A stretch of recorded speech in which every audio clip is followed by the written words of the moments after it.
welcome back to another video. Today we're going to be talking about a math topic, but more specifically we're going to be talking about estimation. And if you can remember from Ms. Genge's video, all estimation is making your best guess based on what you know. So I've made another sheet to go along with it, and it's going to be linked down below as a Google Doc. And again, if you can't access it, let us know and we'll send you a copy. But we are going to go through some estimation stations. We're going to do 3 in total, and I have them all set up in my kitchen, so we'll move on over there and get things started. Okay, so welcome to station 1 of our estimation stations, and here we can see that we have this mason jar cup filled with some Q-tips. And what we are going to do is we are going to use this group here as our referent group. So this is the group that's going to help us estimate how many Q-tips are in that cup. So if we look at them, let me move the camera, if we look at them from the top down, we can see, we can summarize that there are 10 Q-tips in this group. So let's look a little bit closer at our cup. I'll pull it a little bit closer. And our group of 10. Alright, so let's look at it side on. So how many groups of 10 do you think could fit in this cup? Do you think it would be more than 1? Do you think it would be more than 2? Let's look at it from this side. Do you think it would be more than 3? Let's look at it from the top too.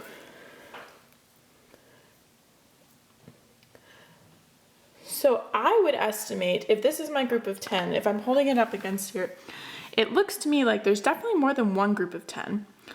There's probably about 2 groups of 10, but I would say there's less than 3 groups of 10. So on my sheet, where it asks me to write my estimation for how many Q-tips are in the glass, I think I'm going to write 25 as my estimate, but you guys can write down whatever you think is correct for station number 1. So I'm going to ask you to do that now. Okay, so here's station 2, and as we can see here, we have the same group of 10 Q-tips as our referent group this time. So the group that's going to help us make an estimation of how many Q-tips are in this smaller glass. So we can see it's a little bit shorter, a little bit more narrow, which means it's not quite as wide as the last glass was. So let's take a look at station number 2 a little bit more closely. Let's hold up our group. So again, we know that there's 10 Q-tips in my hand right now. Let's hold it up and look. Let's look from this side.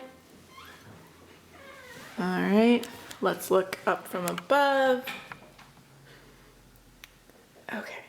So same as last time, I want you to think, if this is a group of 10, do we think there's more than one group of 10 in that cup?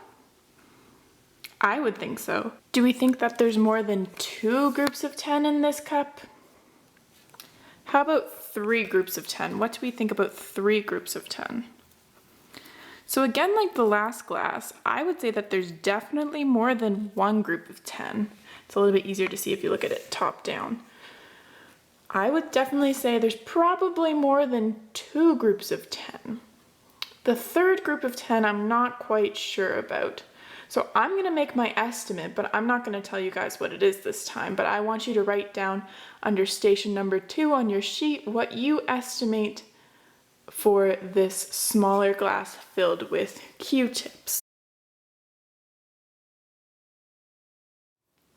Welcome grade 2 to our 3rd estimation station, and as you can see here, we don't have just one container holding objects this time. We have 3 containers holding objects, with container A holding chocolate chips, container B holding my favorite candy, which is mini eggs, and container C holding some raisins. So what I want you to do first, before I show you the groups that are going to help you estimate how many are in each container, I want you to write down under station number 3 which container, A, B, or C, you think has the most items in it. The container that is holding the most items. And I'll move you a little bit closer just so you can see a little bit better. So A, B, or C. Okay, now that you have that down, what I'm gonna do is I'm going to show you groups of, you guessed it, 10. So on this plate here, I have 3 different groups. I have 10 chocolate chips, 10 raisins, and 10 mini eggs. So now we're going to look at each glass next to its group of 10, starting with letter A, and the chocolate chips. So there's a group of 10 chocolate chips. There's our container full of chocolate chips.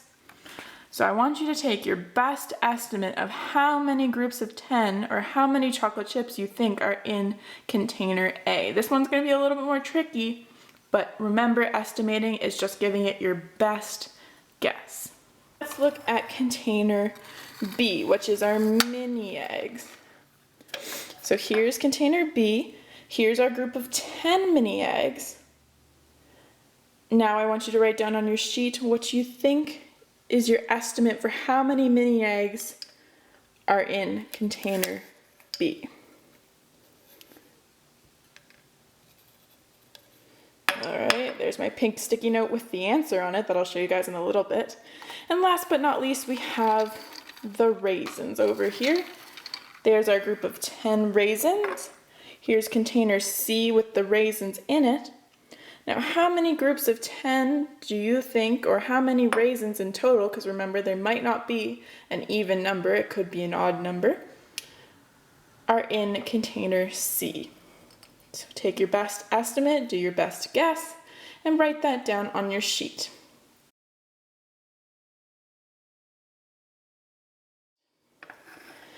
Now that we've estimated how many we think are in each of the containers at station 3, I want you to answer the last question on that sheet, which is, do you still believe your original prediction of which container holds the most is correct, especially after you've already seen how much is 10 of each item? Do you still think that you picked the container that has the most? And not only do I want you to tell me that, I want you to explain why you think that. So think about it. I'm going to move back over into my living room and we are going to talk about the correct answers for how many are in each of these containers. So now we're going to go over how many were actually in each of the containers that we just estimated. So we are going to start first with station number 1, and remember that was the mason jar looking glass with Q-tips inside, which we used our group of 10 here, these 10 Q-tips, to estimate how many were inside. Now I estimated that there was about 25 Q-tips in this glass. Now let's look, I have the answer here on a little pink sticky note, and there were actually 24 in that glass. So that's a pretty good estimate. Now in station number 2, we had kind of the smaller, the narrower looking glass, and we still use that same group of 10 Q-tips to estimate how many were in this glass. Now I didn't tell you how many I estimated were in the smaller glass, but I again estimated around 25, thinking about how many groups of 10 I could probably fit in that glass. And there was 24 in there. So I played a little bit of a trick on you guys because I wanted to also bring up the point that we need to not let the containers confuse us. We need to remember that even though the containers might look different, doesn't mean that there might be more in one and less in the other, or vice versa. We need to really use our referent group, or this group of 10 in this case, to help us make the best decision for our good guess or our estimate. So if we remember in station number 3, we had the 3 different containers with different items in it, and I'm going to tell you how many were in each. So remember, I asked you to first guess which one you thought had the most in it, and then second, estimate how many you thought were in each based on the group of 10 that I showed you. So in container A, we had the chocolate chips, and we actually had 79 chocolate chips. That's a lot of chocolate chips in this container. It doesn't look like a lot, but that's actually how many are in there. So let's remember that, 79 chocolate chips. In the second, we have our lovely Easter treat, our mini eggs in container B, and there were 43 3 mini eggs in here.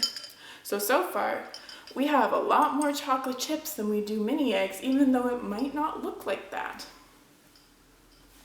And then in container C, we have our yummy raisins, and we actually have 50 raisins, believe it or not, in this container. So that means out of all 3, the chocolate chips actually has the most at 79, even though it looks like container B definitely has way more if you're going off how much it looks like, not the group of 10.